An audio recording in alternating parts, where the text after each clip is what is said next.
sintonia, troca de experiências e um bate-papo descontraído sobre o espiritismo na sua manhã. Deusa Nogueira explica a mediunidade no nosso dia a dia. Começa agora, na sua Rádio Rio de Janeiro, o programa Conversando sobre Mediunidade. Amigos queridos, irmãos, ouvintes da Rádio Rio de Janeiro, Deusa Nogueira, conversando sobre a mediunidade. E nós vamos continuar a falar sobre esse capítulo muito bom, que são os escolhos para os médios. A palavra escolho não é muito usada atualmente, mas é a questão das dificuldades, das pedrinhas de tropeço que nós médiuns encontramos, não é? E está no livro Mediunidade e Evolução, de Martins Peralva, no capítulo 13, em que ele comenta uma fala de Emmanuel, que ele fala sobre a qualidade mediúnica. Ele diz: qualidade mediúnica é talento comum a todos, mas exercer a mediunidade como força ativa no Ministério do Bem é fruto da experiência de quantos lhes posam a obrigação por senda de disciplina e trabalho, consagrando-se dia a dia a estudar e servir com ela. E aí nós vimos alguns desses tropeços, né, para a nossa qualidade mediúnica.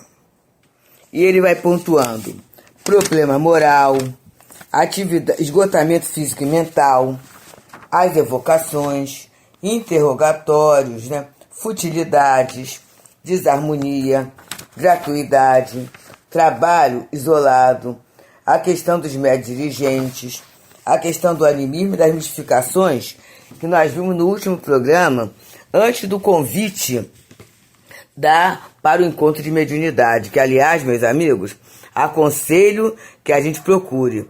Trabalhamos bicorporeidade e transfiguração, mas não foi só na questão do fenômeno, não. Foi vendo, contextualizando, como é que esse conteúdo é útil para o nosso dia a dia, enquanto médio. Está lá no site do CELD, tá? 32º Encontro Espírita, sobre mediunidade.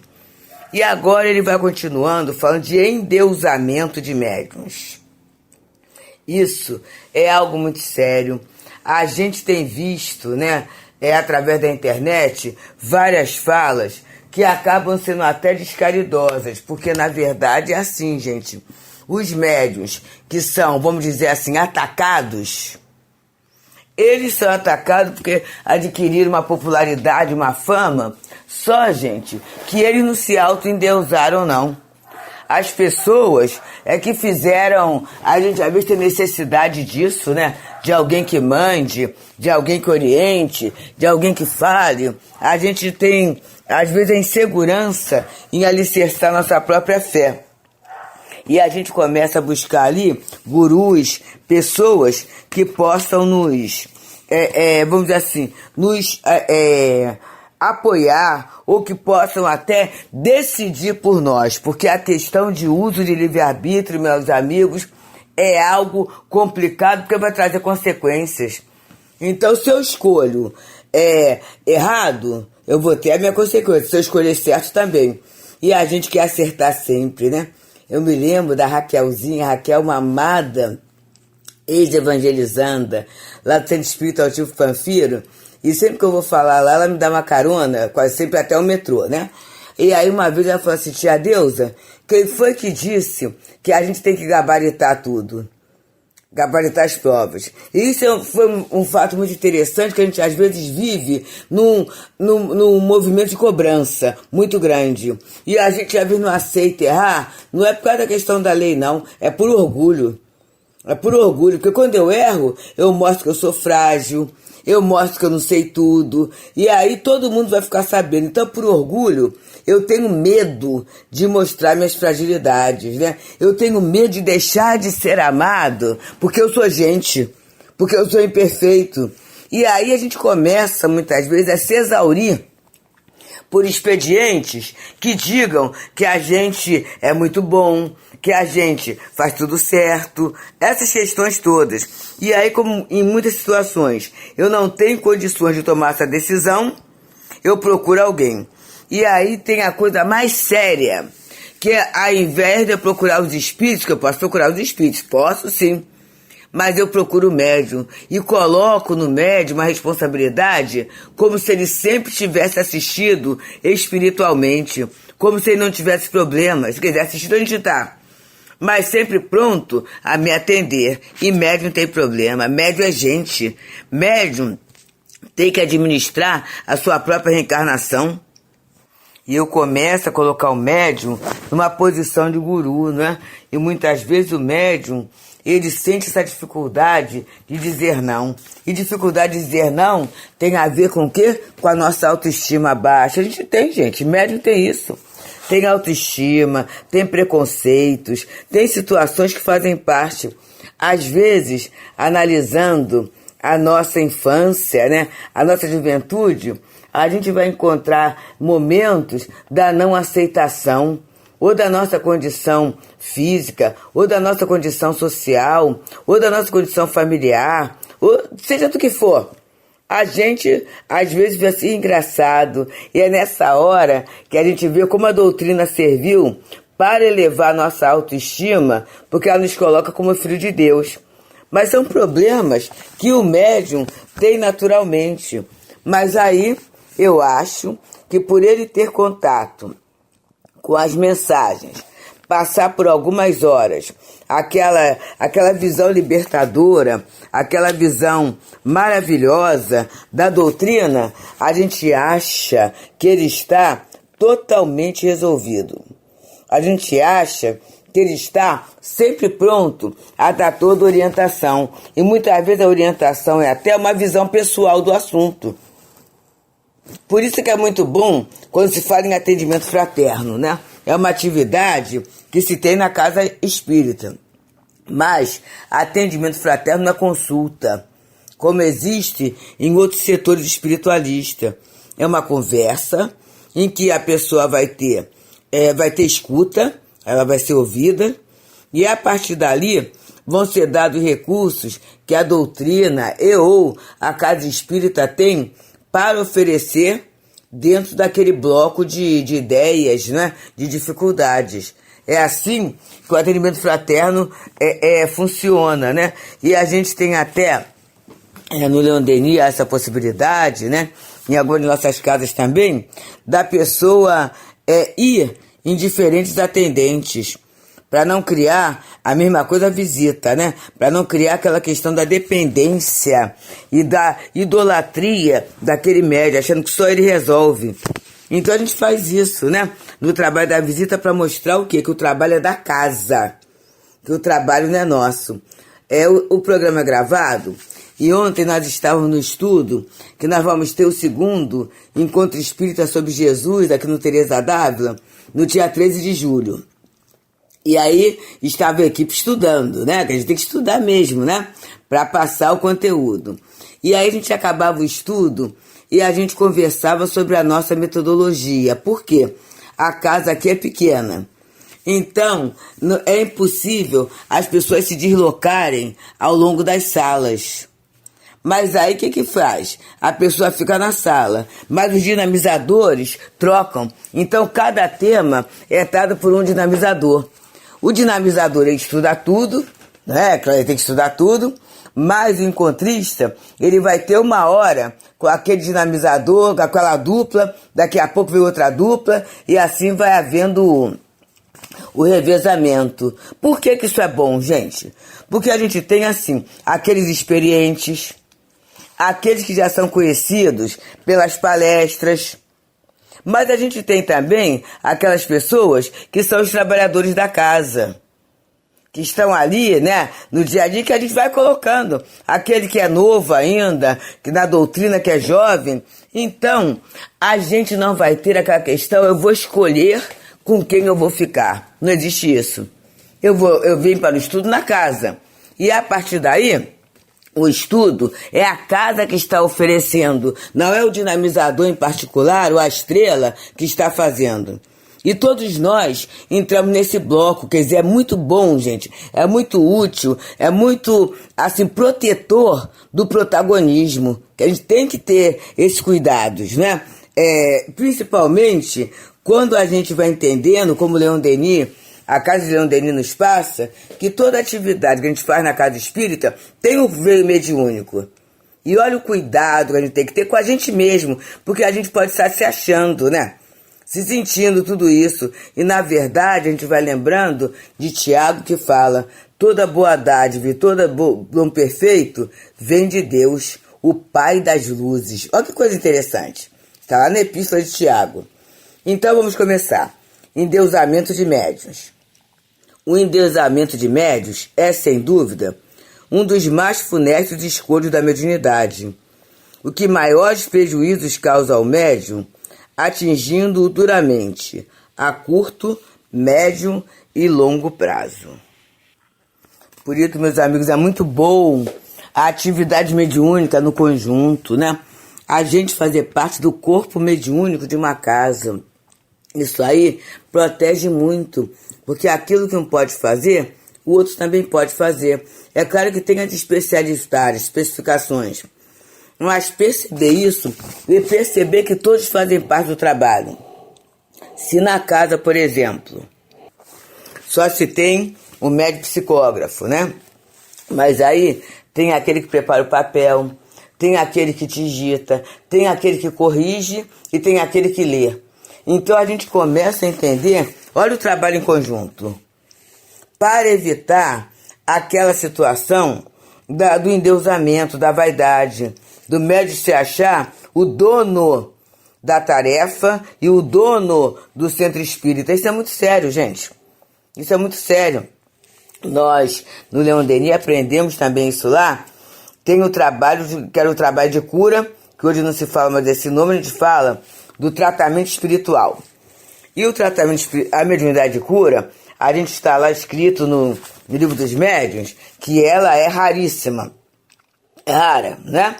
Mas a gente teve orientação através do Dr. Erma, da direção espiritual da casa, né? Que a cura é um processo material, é de efeitos físicos, né? Então, os médios de efeitos físicos, já que a gente lá não tem reunião de materialização, reunião de deslocamento, nada dessas questões, é utilizado na sala de tratamento, na sala de cura, a gente chama, né? E aí, o que acontece? Na sala, ninguém sabe se é de tratamento ou se é de cura, porque não interessa, aí eu até brinco, porque se o médico souber que é médico de cura, daqui a pouco ele vai ter um crachá em neon, ele vai fazer. E aí a gente, no Tereza, a gente usa a mesma questão, né?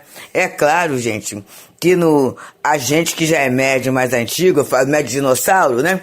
A gente entra na sala e é claro que médium também recebe o passe, né? Então você entra, aí você vai para certos médios, com certeza você tem a percepção que aquele médio é médio de cura. Mas a gente não fala nada. A gente fica quietinho, né? Porque a gente sabe como é que é essa questão, né? O meu irmão mesmo, eram 2 tumores, né, gente? Um quase necrosando.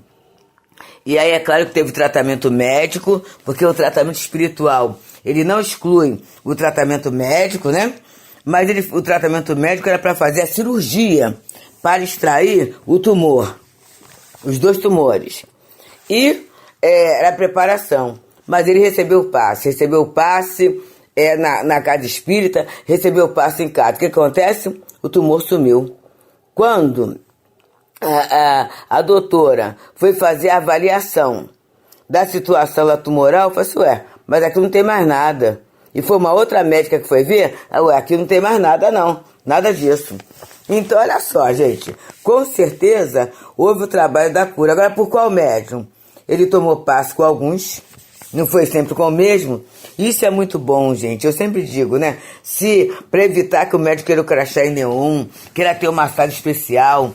E médiuns que souberam da possibilidade. E aí foram para aquilo que ele falou, aquilo dos escolhos, que é o trabalho isolado. E a gente soube de né? A gente sabe de que ele queria fazer um trabalho de cirurgia no Leon Denis, e aí a cirurgia espiritual. E lá no Leon Denis não tem compromisso com essa atividade. Aí o que ele foi fazer? Levou um grupo de médicos para fazer sozinho. E o resultado, gente, não foi bom.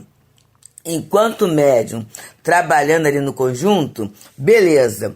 Na hora que ele foi trabalhar sozinho, olha o endeusamento, como o chamado médium principal, e aí foi muito sério porque a pessoa se perdeu, né?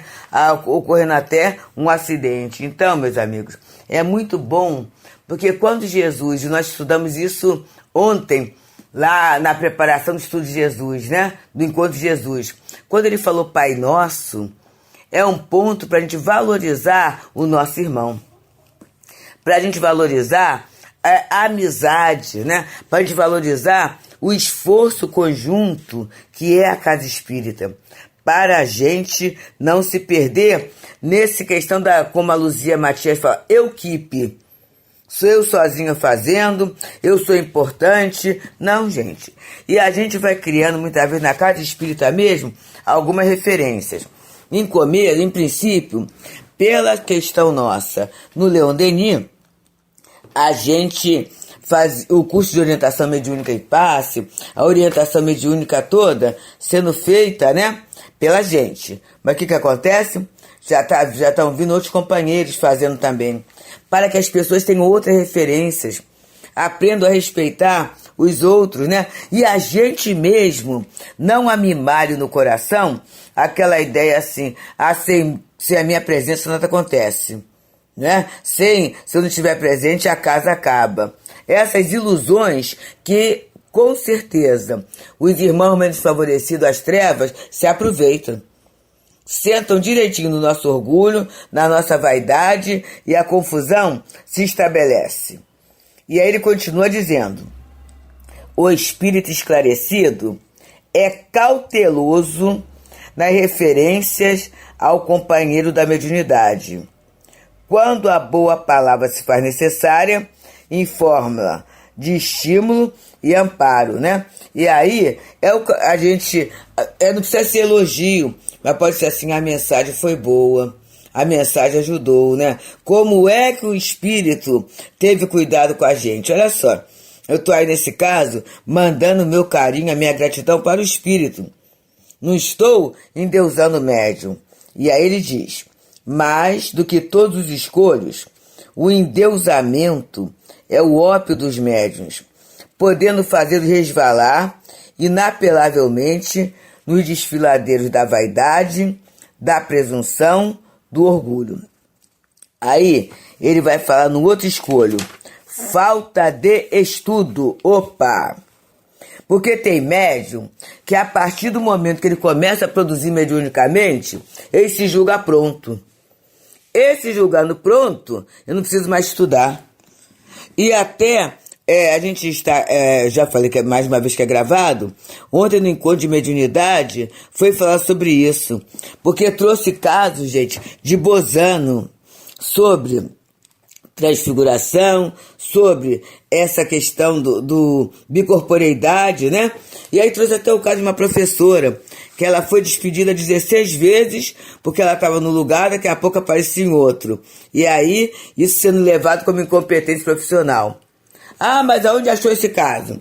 Está lá, Bozano, quando ele estuda essas questões da bicorporeidade, da bilocação, ele estuda isso. Mas a gente, às vezes, fica na novidade, fica no mais fácil.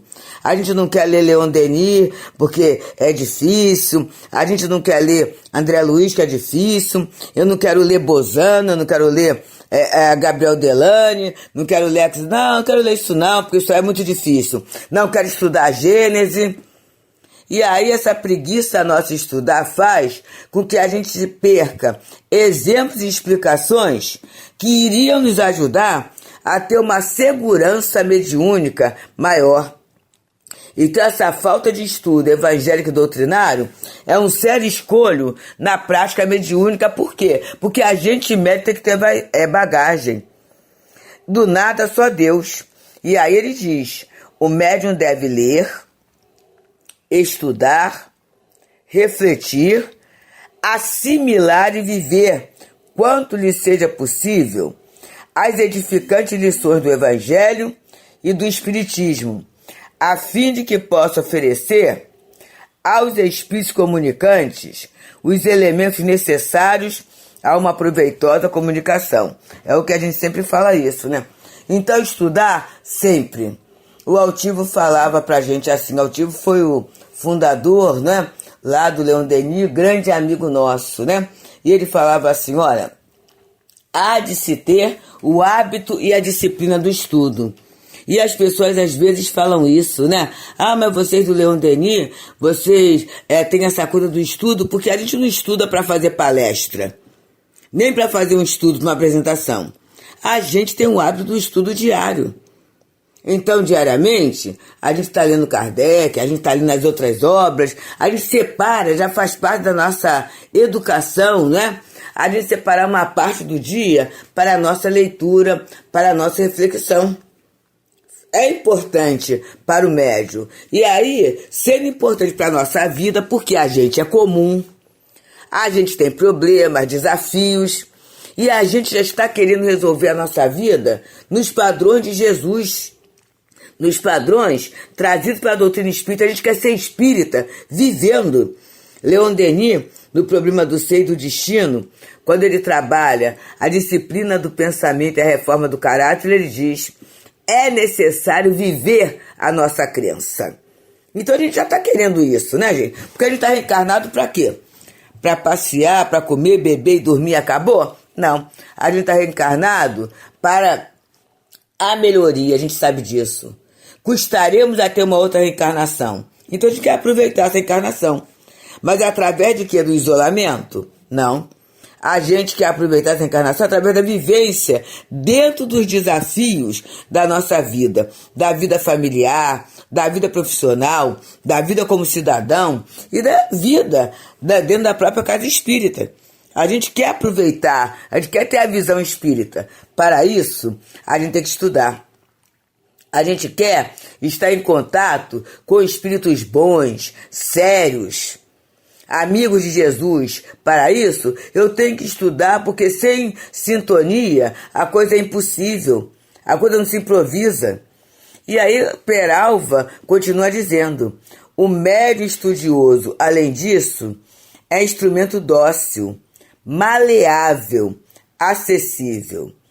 Tem sempre uma boa roupagem para vestir as ideias a eles transmitidas. A gente tem, né, na linguagem espírita, o vocabulário espírita, isso vai nos ajudar muito, né? E sem contar que a leitura, ela amplia o vocabulário, qualquer leitura, né? Por isso, para a criança, a gente dá livros, né? Para quê? Para ela ir ampliando o vocabulário, porque senão ela vai ficar naquela limitação. E aí ele diz aqui, o que não estuda nesse renova, cria dificuldades à transmissão da mensagem, favorecendo a desconexão. Então, às vezes, o espírito tem dificuldade em passar o conteúdo, às vezes a dificuldade não é só dele, não. A dificuldade é da falta de estudo do médium, da falta de cuidado do médium com o vocabulário, da falta de cuidado do médium com aquilo que ele assiste, com aquilo que ele conversa. Tudo isso é uma bagagem que está lá no perispírito. E às vezes os espíritos chegam e encontram a gente como se fosse uma mala desarrumada. Ora, numa mala desarrumada, como vai ser difícil encontrar o sabonete, né? Porque tá tudo confundido ali. Como vai ser difícil encontrar um talher? Então, meus amigos, o estudo, ele vai, como diz Baltazar, acabando, eliminando a nossa confusão mental. Vai fazendo com que nos organizemos. E isto é extremamente bom. Muita paz. Deusa Nogueira explica a mediunidade no nosso dia a dia. Programa Conversando sobre Mediunidade.